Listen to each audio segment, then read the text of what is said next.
तो दोस्तों आज के इस वीडियो में जानने वाले हैं क्लास 8 JSERT मैथ बुक का प्रश्नावली 9.1 के सारे प्रश्न उत्तर को आज हम कंप्लीट करने वाले हैं। तो चलिए वीडियो को शुरू करते हैं।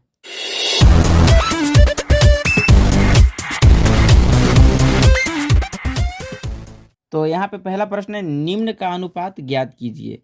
पहला है फुटबॉल खेलने वाले 11 खिलाड़ियों का बैडमिंटन खेलने वाले 4 खिलाड़ियों से। तो जिसका कह रहा है पहले उसको लिखे, किसका कह रहा है? फुटबॉल खेलने वालों का। यहाँ पे लिख लेते हैं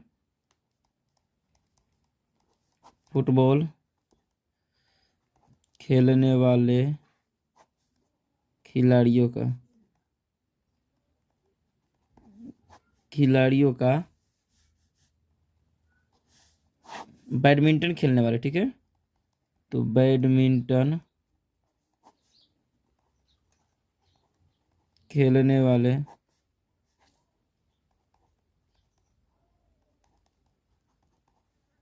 खिलाड़ियों की संख्या पे लिख सकते हैं, या फिर छोड़ देंगे तभी तो भी चलेगा, कोई दिक्कत नहीं है। उसके बाद क्या कर रहे हैं, फुटबॉल खेलने वाले कितने भी खिलाड़ी हैं? तो यहाँ पे 11 हैं और बैडमिंटन खेलने वाले 4।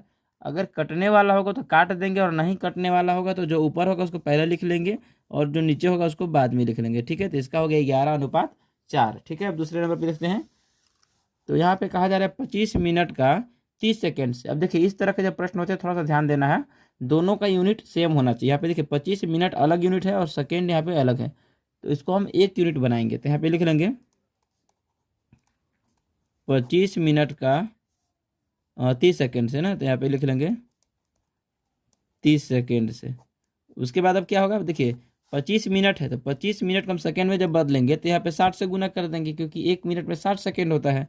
तो यहाँ पे हो गया 25 गुना 60 और बटा में 30 सेकेंड से, ठीक है। तो अब इसको काट लेंगे, 30 दूना हो जाएगा यहाँ पे 60। तो क्या हो जाएगा यहाँ पे देख सकते हैं 25 दूना 50, ऊपर में आपका हो गया 50 और नीचे में क्या है यहाँ पे 1 है, तो बराबर हो गया आपका 50। ऊपर वाला को 50 लिखेंगे, उसके बाद नीचे वाला को बाद में लिखेंगे, ठीक है। तो 50:1 हो गया इसका आंसर। उसके बाद देखते हैं तीसरे नंबर पे, 75 पैसे का 2 रुपये से। ऊपर है 75 पैसे, इसका करना है ₹2 से, तो 2 रुपये से, ठीक ना। तो अब यहाँ पे देखिए पैसे में है तो ये तो ठीक है, यहाँ पे रुपए को हम पैसे में कन्वर्ट करेंगे। तो यहाँ पे लिख लेंगे 75 का और 2 रुपये है तो 2 गुना 1 रुपये में कितना पैसा होता है? 100 पैसा होता है। 100 से गुना कर लेंगे तो हो गया हमारा 75 बटा में हो गया 200, ठीक है। तो अब यहाँ पे काटेंगे तो काटने पे कितना मिलेगा? 25 से काटेंगे तो 25 3 75 और 25 चौका 100 होता है तो 8 हो जाएगा, ठीक है। तो यहाँ पे हो जाएगा 3:8 इसका आंसर हो जाएगा। उसके बाद चौथे नंबर पे देखते हैं। तो 20 पेंसिल का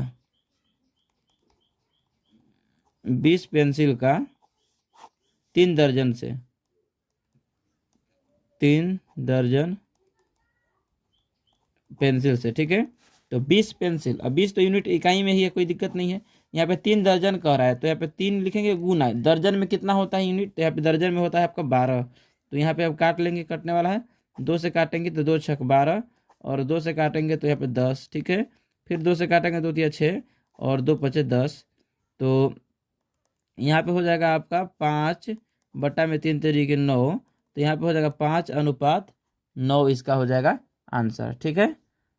तो अब देख लेते हैं दूसरे नंबर का प्रश्न, जिसमें कहा जा रहा है निम्न अनुपातों के प्रत्येक पदों को प्रतिशत में बदलिए।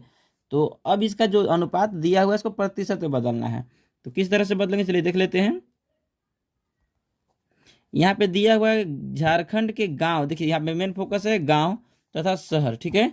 तो गांव तथा शहर का अनुपात है, जनसंख्या का अनुपात है। तो गांव की जो जनसंख्या का अनुपात है वो है 4 और शहर की जनसंख्या का अनुपात है वो है 1, ठीक है। तो यहाँ पे किस तरह से हल करके लिखेंगे, पहले लिख लेंगे यहाँ पे अनुपात, कुल अनुपात देखिए गांव का अनुपात, पहले गांव था ना, तो गांव का अनुपात कितना है? 4। शहर का अनुपात कितना है? 1। अब यहाँ पे अगर देखेंगे कुल अनुपात कितना होगा? 4 + 1 कितना हो जाएगा? 5, ठीक है। तो कुल अनुपात हो गया 4 + 1 = 5।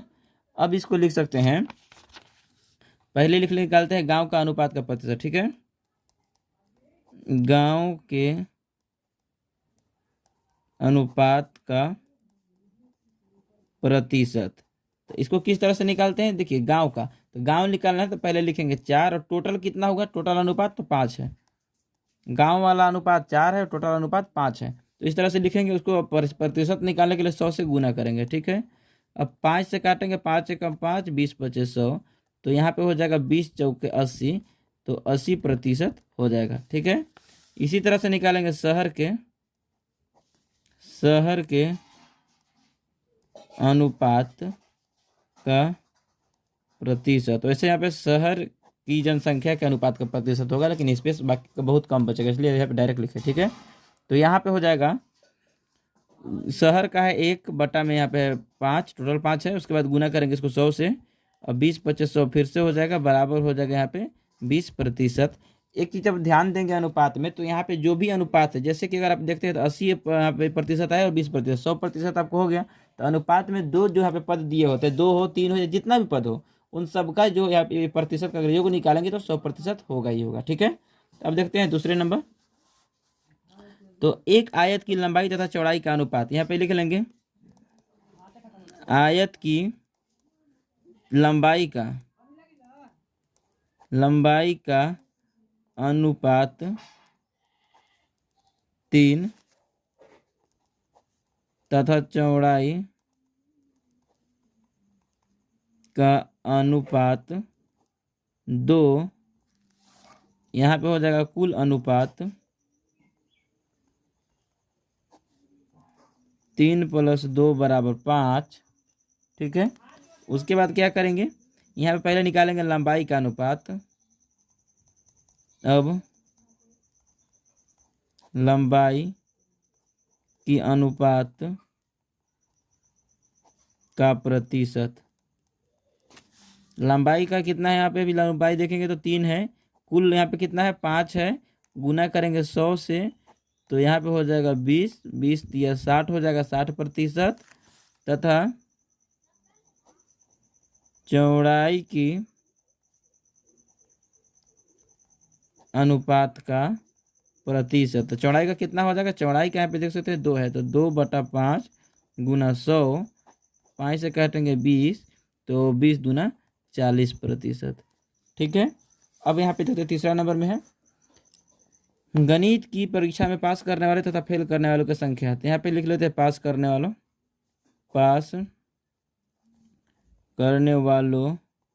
का अनुपात 7 तथा फेल करने वाले का अनुपात यहाँ पे हो जाएगा आपका 3, ठीक है। यहाँ पे हो जाएगा कुल अनुपात 7 + 3 = 10, इतना हो गया। इसको करने के बाद अब क्या करेंगे, लिख दें पास करने वाले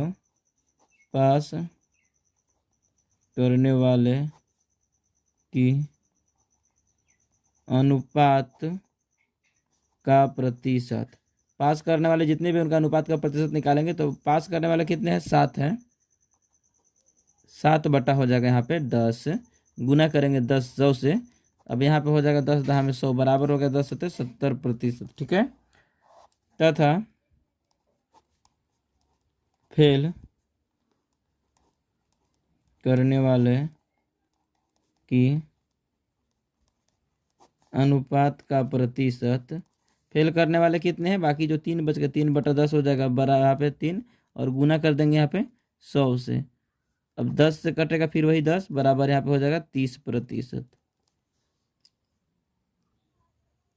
अब यहाँ पे तीसरे नंबर का प्रश्न जिसमें कहा जा रहा है कि 50 आमों की समूह में 60% आम बिल्कुल पके हुए हैं, बिना पके हुए आमों की संख्या ज्ञात कीजिए, ठीक है। तो यहाँ पे लिख लेंगे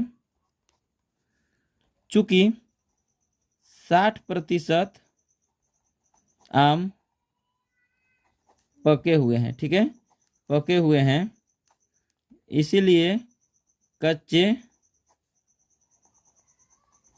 आमों की प्रतिशत कितना होगी, यहाँ पे जो 60% टोटल था, ठीक है, तो 60 कर लेंगे, यहाँ पे टोटल यहाँ पे 100% होता है, तो यहाँ पे हो जाएगा 60, 100 माइनस यहाँ पे करेंगे, 100 - 60 बराबर हो जाएगा यहाँ पे 40% होगा, 40%।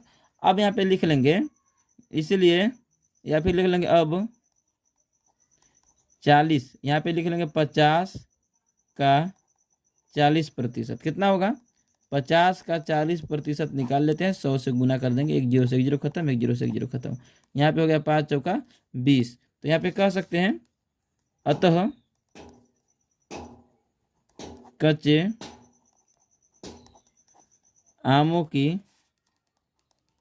संख्या 20 है।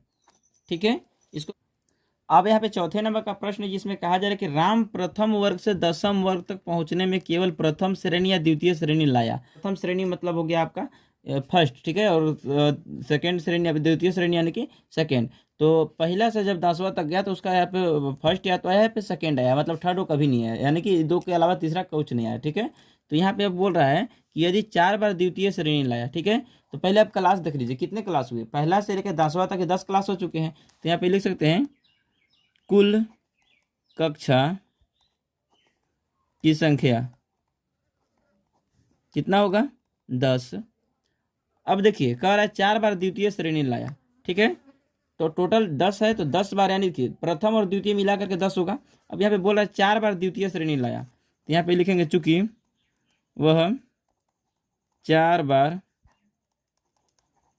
द्वितीय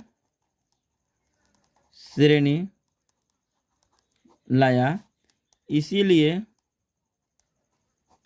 प्रथम श्रेणी बराबर क्या हो जाएगा? प्रथम श्रेणी बराबर क्या होगा? टोटल था 10, तो 10 माइनस यहाँ पे कर देंगे, 4 बार द्वितीय है तो बाकी कितना हो जाएगा? यहाँ पे जो 6 आ रहा है वो 6 आपका होगा प्रथम, तो 6 बार मतलब वो है प्रथम आया है, फर्स्ट आया है।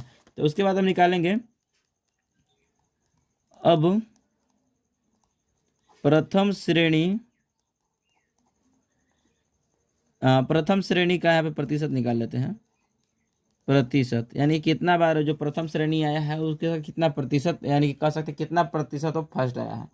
तो यहाँ पे हो गया आपका प्रथम श्रेणी कितना बार आया? 6 बार। कुल क्लास कितने हैं? 10 हैं। अब इसको प्रतिशत निकालने के लिए 100 से गुना करेंगे, तो 100 से काट देंगे, 10 से काटेंगे 100 को तो 10 बार में कटेगा, यहाँ पे 10 छक 60 हो जाएगा, तो 60% वो जो है फर्स्ट आया है। ठीक है, तो अब देखते हैं 5वें नंबर का प्रश्न जिसमें कहा जा रहा है कि मोइन अपने कुल वेतन का 80% खर्च करने के बाद रुपये 180 बचाता है, तो प्रारंभ में उसके पास कितने रुपए थे? सबसे पहले मान लेते हैं प्रारंभ में कितने थे हमको नहीं पता, मान लेते हैं, माना कि कुल वेतन, मानना क्या है तो है ही कुल वेतन, कुल वेतन कितना होगा? 100% होगा। प्रतिशत में अगर कहा जाए तो 100% कुल वेतन होगा। अब यहाँ पे कहा जा रहा है कि खर्च किया गया वेतन, खर्च कितना कर रहा है? तो यहाँ पे लिख सकते हैं खर्च किया गया वेतन, किया गया वेतन कितना खर्च कर रहा है? 80%। तो कितना बच जाएगा? यहाँ पे बचा हुआ लिखते हैं, तो शेष वेतन, शेष वेतन जब 80% खत्म कर देगा, 100 से 80 कम कर देगा, तो कितना बचेगा यहाँ पे? 20%। और यहाँ पे दिया है कि 20% का मतलब क्या है? प्रश्न जैसे बोला था प्रश्नानुसार, यहाँ पे कह रहा था कि 20%, और 20% का मतलब यहाँ पे दिया है कि 180 रुपये। ठीक है, यहाँ देखिए देखिए मोइन अपने कुल वेतन 80% खर्च करने के बाद अब 80 रुपये, 180 रुपये बचाता है, तो 80 खर्च कर देता मतलब 20% बचता है, तो 20% का ही तो 180 बच रहा है, तो यहाँ पे हो जाएगा 20% बराबर 180। अब निकाल लेंगे शेष वेतन, यहाँ पे हो गया, तो यहाँ पे लिखेंगे कुल वेतन बराबर, ठीक है, कुल वेतन कितना था? तो कुल वेतन बराबर, या फिर लिख सकते हैं कुल वेतन जो है 100% ना, 100% था। अब उसको क्या करेंगे, कितना खर्च किया है उसको नीचे लिखेंगे, 20% खर्च कर दिया है, उसके पास कितना रुपया था? रुपया था 180, बच रहा है इतना का। अब इसका प्रतिशत निकालेंगे, तो 100 से गुना कर देंगे इसको प्रतिशत निकालने के लिए, तो 100 से गुना कर देते हैं, तो 20 से काटेंगे, 20×5 100। अब यहाँ पे हो जाएगा 18×5 90, और एक जीरो बढ़ जाएगा, तो 900 रुपये लिख सकते हैं। अतः उसके पास प्रारंभ में 900 रुपये थे। ठीक है, तो अब देखते हैं 6ठे नंबर का प्रश्न जिसमें कहा जा रहा है चाय, कॉफ़ी केवल दूध तथा अन्य पेय पदार्थ पीने वालों का प्रतिशत वृत्त चार्ट में अंकित है। यहाँ देखिए हमने वृत्त चार्ट बनाया है, जिस तरह से दिया हुआ था वृत्त चार्ट में अंकित है। यदि पेय पदार्थ पीने वाले कुल व्यक्तियों की संख्या 220 है तो यहाँ पे कहा जा रहा है अन्य पेय पदार्थ पीने वालों का प्रतिशत ज्ञात कीजिए। तो मतलब बाकी क्या क्या पीते हैं उनका प्रतिशत बताना है। ठीक है, तो यहाँ पे एक चीज़ ध्यान दीजिए, टोटल अगर आप देखेंगे इस वृत्त का मतलब हुआ कि इसमें 100% है। ठीक है, प्रतिशत जब भी कहा गया तो टोटल कितना हो जाएगा 100%, जिसमें से यहाँ पे 20% कॉफ़ी है, 40% यहाँ पे चाय है और 30% दूध है। तो बाकी का कितना होगा, तो 40 और 20 60, 60 और 30 यहाँ पे हो जाएगा आपका 90। तो यहाँ पे 10% होगा, लेकिन इसको निकाल देते हैं। तो यहाँ पे लिखेंगे, पहला पूछ रहा है कि अन्य पेय पदार्थ पीने वालों का प्रतिशत ज्ञात कीजिए। तो यहाँ पे लिखेंगे, पहले लिख लेते हैं कुल पेय पदार्थ पीने वालों का प्रतिशत कितना प्रतिशत हो जाएंगे, 100%। टोटल कितने हैं, 100%। तो यहाँ पे जिसमें से 80% जो हमारा है वो आपका हो गया, ऑब्जर्व हो गया। यहाँ पे लिख सकते हैं, लिख देते हैं। देखिए, कॉफ़ी प्लस चाय प्लस दूध प्लस और कुछ है यहाँ पे अन्य, और बराबर हो जाएगा आपका यहाँ पे 100% हो जाएगा। तो अब यहाँ पे क्या करेंगे, कॉफ़ी पीने वाले हैं 20%, चाय पीने वाले हैं 40% और दूध पीने वाले हैं 30%। तो अन्य का भी ज्ञात करना है, बराबर है यहाँ पे 100। ठीक है, अब क्या करेंगे, इसको जोड़ लेंगे तो 20 और 40 60 और 30 90 प्लस अन्य बराबर यहाँ पे है 100। अब यहाँ पे करेंगे, अन्य का निकालना है। अब 100 से हम घटा देंगे यहाँ पे 90। ठीक है, इधर प्लस इधर माइनस हो जाएगा 90, तो बराबर हो गया 10%। ठीक है, अब यहाँ पे पहला जो प्रश्न बोला जा रहा था कि अन्य पेय पदार्थ पीने वालों का प्रतिशत ज्ञात कीजिए। तो प्रतिशत कितना है, 10%। तो यहाँ पे लिख भी सकते हैं कि अतः अन्य पेय पदार्थ पीने वालों का प्रतिशत 10% है। अब तो यहाँ पे इसी में दूसरा पूछा जा रहा है कि चाय कॉफ़ी तथा दूध पीने वाले व्यक्तियों की संख्या ज्ञात कीजिए। यहाँ पे पहले दिया था कि प्रतिशत में, कि चाय पीने वाले यहाँ पे 40%, कॉफ़ी पीने वाले 20%, दूध पीने वाले 30%। अब इनका संख्या पूछा जा रहा है। तो पहले लिख लेते हैं, जिनका भी निकाल सकते हैं, लिख लेते हैं यहाँ पे चाय पीने वाले व्यक्तियों की संख्या बराबर कितना हो जाएगा, संख्या यहाँ पे संख्या पे प्रतिशत अगर देखेंगे तो प्रतिशत है आपका चाय वाला ना, चाय वाला का प्रतिशत है 40%। तो यहाँ पे 40% है। अब संख्या देखेंगे, इसको भाग दे देंगे कितना से, 100 से भाग देंगे और गुना कर देंगे 220 से, क्योंकि टोटल कितने हैं, 220 व्यक्ति हैं। अब इसको काटेंगे तो 1 0 से 1 0 कट जाएगा, 1 0 से 1 0 कट जाएगा। अब यहाँ पे कितना हो जाएगा, 22 चौका हो जाएगा आपका 88। ठीक है, 88। तो चाय पीने वाले व्यक्तियों की संख्या कितना हुआ, 88 हुआ। उसके बाद अब कॉफ़ी निकाल लेते हैं। कॉफ़ी पीने वाले व्यक्तियों की संख्या, अब कॉफ़ी पीने वाले व्यक्तियों की संख्या कितना है, तो कॉफ़ी पीने वाले यहाँ पे है आपका 20%। ठीक है, 20% 100 से भाग करेंगे और गुना कर देंगे आपका 220 से। तो 1 0 से 1 0 कटेगा, फिर यहाँ पे 1 0 से 1 0 कटेगा, 22 दूना कितना हो जाएगा यहाँ पे 44। तो यहाँ पे कह सकते हैं कि कॉफ़ी पीने वाले जो व्यक्ति हैं वो 44 व्यक्ति कॉफ़ी पीते हैं। उसके बाद अब निकाल लेते हैं दूध पीने वाले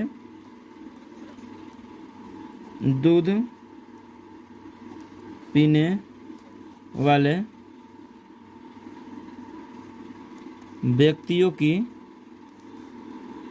संख्या। तो दूध पीने वाले कितने प्रतिशत है, 30% है। इसको अब 100 से भाग देंगे और गुना करेंगे 220 से। ठीक है, इतना हो गया। इसके बाद काटेंगे तो 10 या 30। अब यहाँ पे हो गया 22 या 66 हो जाएगा। ठीक है, 66। तो दूध पीने वाले व्यक्तियों की संख्या कितना हुआ, 66। अब जैसे पूछ रहा था कि चाय कॉफ़ी तथा दूध पीने वाले व्यक्तियों की संख्या ज्ञात कीजिए। तब टोटल का अगर ज्ञात करना है, टोटल को जोड़ देंगे। यहाँ पे लिख सकते हैं, अतः तीनों पेय पदार्थ पीने वाले तीनों मतलब यहाँ पे चाय कॉफ़ी दूध ना, तो पीने वाले व्यक्तियों की संख्या बराबर क्या हो जाएगा, यहाँ पे लिख सकते हैं चाय पीने वाले प्लस यहाँ पे दूध पीने वाले प्लस कॉफ़ी पीने वाले। ठीक है, तो चाय पीने वालों की संख्या हो गया आपका 88, दूध पीने वालों का हो गया यहाँ पे 66 और 44 इसका हो गया। तो 8 4 6 14 14 और 4 18 हो जाएगा, 18 का 8 हासिल 1 हो जाएगा, फिर 5 6 11 11 और 8 हो जाएगा 19, 198। तो इसका आंसर हो जाएगा 198 व्यक्ति हैं जो ये तीनों चीज़ें पीते हैं। यानी कि तो हमने 9.1 के सारे प्रश्न उत्तर को कंप्लीट कर लिए हैं। तो दोस्तों उम्मीद करता हूँ कि आपको वीडियो पसंद आया होगा। अगर वीडियो पसंद आया हो तो वीडियो को लाइक कीजिएगा, अपने दोस्तों में शेयर कीजिएगा और ऐसे ही नई इन्फॉर्मेटिव वीडियो के लिए हमारे चैनल को सब्सक्राइब करके बेल आइकन को जरूर प्रेस कीजिएगा। धन्यवाद दोस्तों।